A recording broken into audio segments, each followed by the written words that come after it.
71 সালের চেতনা যদি আজকে 53-55 বছর যাবৎ লালন করতে পারি, নিশ্চিত থাকেন আপনি এই মাত্র 1.5 বছর আগের ঘটনা জুলাই চেতনা, এটা কি মাত্র আর 15 দিন ধারণ করবে না? ওটা যদি 53 বছর ধারণ করতে পারে, 54 বছর, এটা তো 54 মাস ধারণ করলেই এনাফ।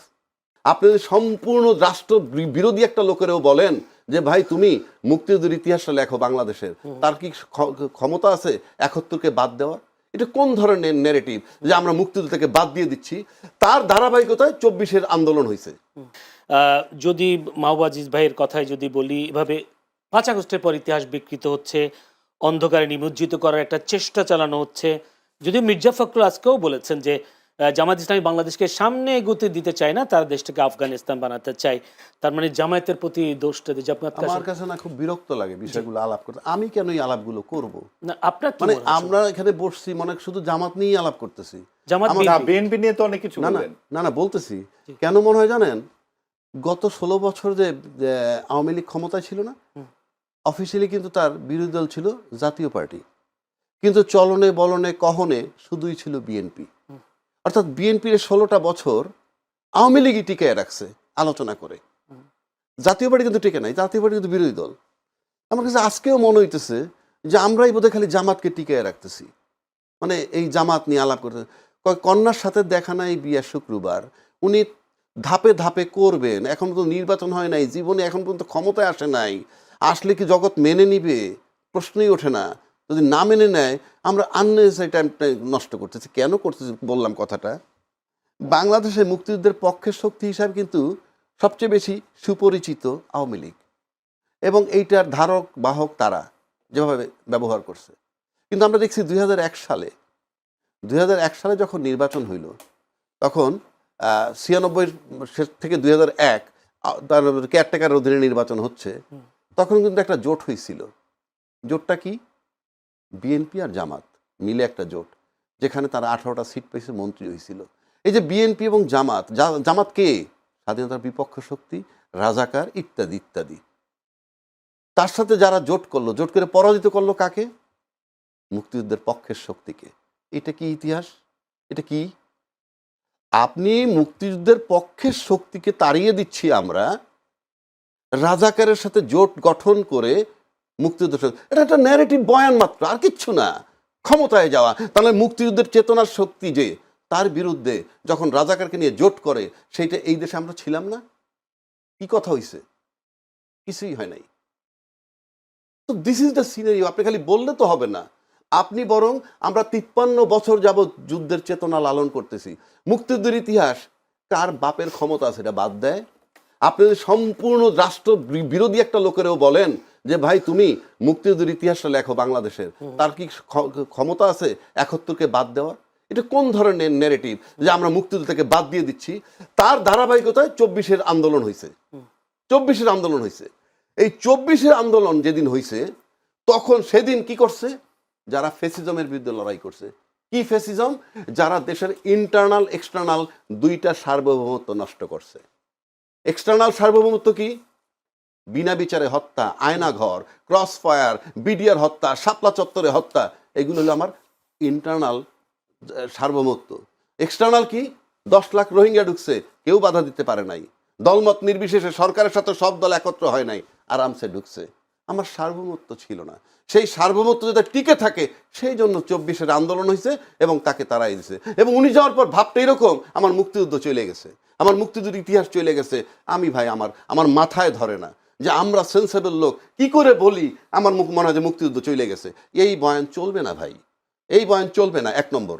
2 নম্বর, 71 সালের চেতনা যদি আজকে 53-55 বছর যাবৎ লালন করতে পারি, নিশ্চিত থাকেন আপনি এই মাত্র 1.5 বছর আগের ঘটনা জুলাই চেতনা, এটা কি মাত্র আর 15 দিন ধারণ করবে না? ওটা যদি 53 বছর ধারণ করতে পারে, 54 বছর, এটা তো 54 মাস ধারণ করলেই এনাফ। সুতরাং দেখতে হবে যে জুলাই চেতনার পক্ষে কারা, জুলাই চেতনা ধারণ করে কারা। এটা উনি আমি আপনি মুখে বললে হবে না, ভোটারকে ফিল করতে হবে। যেহেতু ইলেকশনের বাজার আনছেন, দৌড়ে কে আগে? এই দৌড়ে ভোটাররা যাকে বিশ্বাস করবে জুলাই চেতনা ধারণ করে, সুতরাং ভোটার এসে ভোট এবার সেদিকে যাবে। Subject to condition. জি, জুলাই চেতনাধারী যারা, তারা তো যখন জামাতের সাথে অ্যাড হলো, তাদের জুলাই অনেকে জুলাই চেতনাটা কি চেতনাধারী একটু অনেকে যদি তো বের বলতেন, হয়ে গেছে। রাজ্জাকি ভাইয়ের মতে জুলাই চেতনা মানে কি? মানে জুলাই যোদ্ধা যারা বলবে, জুলাই চেতনা, বলেন। যাক মুক্তিযুদ্ধের চেতনা, আমি জুলাই চেতনা, এরা যুক্ত যখন এটা জামাতের সাথে হয়েছে, তখন অনেকেই তাদের থেকে বের হয়ে গেছে। তারা বলছে রাজাকারের সাথে যুক্ত হওয়ার কারণে অনেকে বের হয়ে, যদি বলি নাম ধরে বলি, তাসনিম যারা, এরকম ডাক্তার আরেকজন আছেন কি যেন, অনেকে বের হয়ে গেছে। তো জুলাই যোদ্ধারা তাহলে তো এই পক্ষে নেই। আপনি যখন প্রশ্ন করেন যে যারা বের হয়ে গেল কেন, এর উত্তর আমি দিতে পারবো না, আপনি বলছেন ওরা না? দিবে। আমি দিতে পারবো? আমি পারবো না। তারপরে আমি ধরে নিই, আমি আমি এটা হাইপোথিসিস, যেহেতু আমি অ্যাবসলিউট টার্মে বলতে পারবো না সে কেন গেছে। এক হতে পারে, আমার কাছে যেটা মনে হয়, জি। জুলাই চেতনা যারা ধারণ করে এই ছেলেপেলেগুলো, মানে আমি ছেলেপেলেগুলো সিম্বলিক, কিন্তু দলমত নির্বিশেষে আমরা সবাই ছিলাম, আমরা বলি, আমরা দাবি করি। কিন্তু জুলাই চেতনা অ্যাকচুয়ালি জুলাইয়ের আন্দোলনের, মানে আন্দোলনটার নায়ক কারা বা কারা করছে, ক্রেডিটটা কাদের, সেটা কে বলতে পারবে জানেন? হ্যাঁ, একমাত্র শেখ হাসিনা। কারণ তাকে তাড়ানো হয়েছে, সুতরাং সে জানে যে কারা তাকে তাড়াইছে। আমি আপনি মুখে বলে, তার বক্তব্যে কোন স্পষ্ট হয়েছে? তার বক্তব্য তো নাই আমার কাছে। আপনি যেমন ভিকটিম, আপনার হাতটা কেটে ফেলছে একটা কোপ দিয়ে, 5টা আসামি দাঁড়ানো আছে, আপনাকে যদি বলা হয় 5 জনের মধ্যে আসামি আছে, জি আছে, কে দিছে? অমুকে কোপ দিছে। তো আপনি যেটা বলবেন, তো তারাইছে হাসিনাকে, শেখ হাসিনাকে, সেটা সবচেয়ে ভালো বলতে পারবে শেখ হাসিনা। যেমন চাঁদাবাজি নিয়ে কথা হচ্ছে, আমি কি বলতে পারবো যে কে চাঁদাবাজি করে? আপনি চাঁদাবাজি করেন না, মাহবুব ভাই করে না, কে করে? আমি বলতে পারবো? যে ভুক্তভোগী সাথে জানেন, কিন্তু যে চাঁদা দেন একমাত্র সে জানেন। সুতরাং আপনি যে চাঁদাবাজি করে, যে দেয় চাঁদা সে জানে। আপনি নিশ্চিত থাকেন বাংলাদেশে 70-80 লক্ষ স্পট থেকে চাঁদা তোলা হয়, এবং তাতে অন্তত 1-1.5 কোটি লোক ইনভলভ আছে ওই জায়গাগুলায়।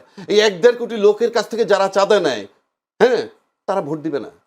যারা চাঁদাবাজ তাদেরকে ভোট, চাঁদাবাজকে আমার জানার দরকার নাই, কিন্তু ওরা জানে চাঁদাবাজ কারা। একইভাবে জুলাই চেতনা ধারণ করে কারা, সেটা ভোটাররা বিবেচনায় নিবে, আমি আপনি না। ভোটাররা যাকে বিশ্বাস করবে জুলাই চেতনার পক্ষে, ভোট সেদিকে যাবে, এবং সেদিকে যায়, যদি যাইতে থাকে কনস্ট্যান্ট, এবং এটা যদি মনে হয় যে কেউ বুঝতে পারে, তাহলে জুলাই চেতনা ভোট যার পক্ষে যাবে, সে যখন বুঝবে আমি বিজয়ী হচ্ছি, আর যে বুঝবে তার পক্ষে যাচ্ছে না, সে হারতেছে, সেটা নিয়ে যদি কেউ লড়াই করতে চায়, মারামারি কাটাকাটি, সেটা ভিন্ন চাপ। জি, ধন্যবাদ আপনাকে। আপনার কাছে আসবো, যদি ভাই, একটু ছোট, এত সরল ভাবে ব্যাপারটা কিন্তু নয়। জি, হ্যাঁ, এখানে তো কথা বলবার আছে যে রাজ্জাকি ভাই যেভাবে বললেন, কিন্তু অনেক বিভ্রান্তিমূলক কথাবার্তা বলেছেন। যে এক নাম্বার হচ্ছে যে উনি বললেন যে মুক্তিযুদ্ধের ইতিহাস ভোলানো যাবে না, 54 বছর কেউ ভোলাইতে পারে না, ইত্যাদি। ভুলবো কেন? আপনি ভুলবেন না, আপনি তো এক ব্যক্তিকে দিয়ে বিচার করলে হবে না। দেশের ইতিহাস থেকে আপনি পুরো 80 দশকে কোনো গণমাধ্যমে পাকিস্তান শব্দটি লেখা হতো না, বিটিভি সহ কোথাও পাকিস্তান শব্দটি ব্যবহার করা হতো না, বঙ্গবন্ধু শেখ মুজিবুর রহমানের নাম বলা হতো না, ভাষণটি পর্যন্ত উচ্চারিত হতো না কোথাও। আজকে 1.5 বছর ধরে কি হচ্ছে? বিসিএস এর পরীক্ষার কথা তো বললামই, কি হচ্ছে? পাকিস্তান শব্দটি ভাসুর হয়ে গেছে, নাম উচ্চারণ করা যাবে না। এবং এই যে ইতিহাস বিকৃতি, মুক্তিযুদ্ধের ভাস্কর্য ভাঙা, এগুলো কি কোনো ঘটনা নয়? কিছুই না।